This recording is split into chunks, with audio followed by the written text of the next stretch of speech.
الرحمن الرحیم صحیح بخاری حدیث نمبر 922 خطبے میں حمد و ثناء کے بعد اما بعد کہنا۔ حضرت اکرمہ نے حضرت ابن عباس رضی اللہ تعالی عنہما سے اور انہوں نے نبی صلی اللہ علیہ وسلم سے ایسا ہی روایت کیا۔ حضرت اسماء بنت ابی بکر رضی اللہ تعالی عنہما سے روایت ہے، رضی اللہ تعالی عنہا۔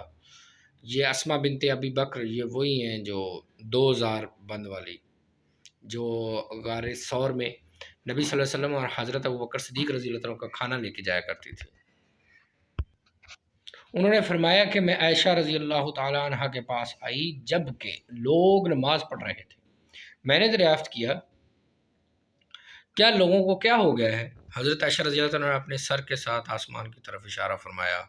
میں نے عرض کیا کوئی نشانی ہے؟ تو انہوں نے اپنے سر سے اشارہ کیا ہاں۔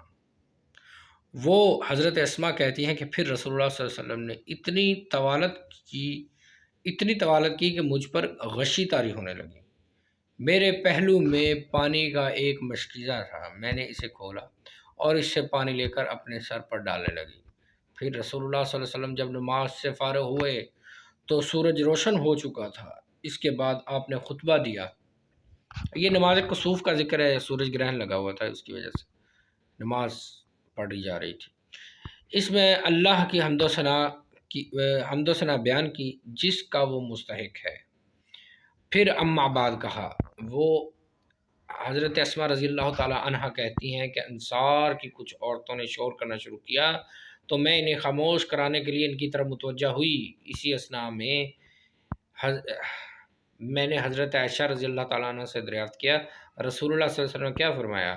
حضرت عائشہ رضی اللہ تعالیٰ عنہ نے کہا رسول اللہ صلی اللہ علیہ وسلم نے فرمایا کوئی چیز ایسی نہیں جو مجھے نہ دکھائی گئی ہو، میں نے اسے آج اپنی اسی جگہ دیکھ لیا، حتیٰ کہ میں نے جنت اور دوزخ کو بھی دیکھ لیا۔ میری طرف یہ وحی کی گئی کہ تمہارا مسیح دجال کے فتنے کی طرح یا اس کے قریب قریب قبروں میں امتحان لیا جائے گا، چنانچہ تم میں سے ہر ایک کے پاس فرشتہ آئے گا اور وہ ہر ایک سے پوچھا جائے گا کہ اس شخصیت کے متعلق تم کیا جانتے ہو؟ جو شخص ایمان یا یقین والا ہوگا وہ کہے گا یہ اللہ کے رسول محمد صلی اللہ علیہ وسلم ہیں جو ہمارے پاس ہدایت کی باتیں اور کھلی دلیلیں لے کر آئے، ہم ان پر ایمان لائے، ان کی دعوت کو قبول کیا اور ان کی پیروی کی اور تصدیق کی۔ پھر اس شخص سے کہا جائے گا تو اطمینان و سکون سے سو جا، ہم جانتے تھے کہ تو یقین و ایمان والا تھا۔ اور جو شخص منافقت یا شک رکھنے والا ہوگا، ہشام کو شک ہے، اس سے کہا جائے گا کہ تو اس شخص کے متعلق کیا معلومات رکھتا ہے؟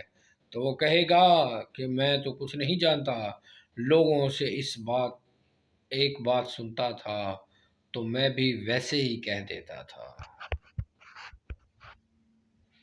Saying amma ba'd in the khutbah,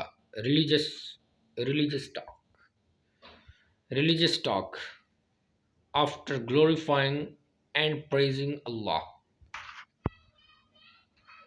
922 Sahih Bukhari Hadith number 922.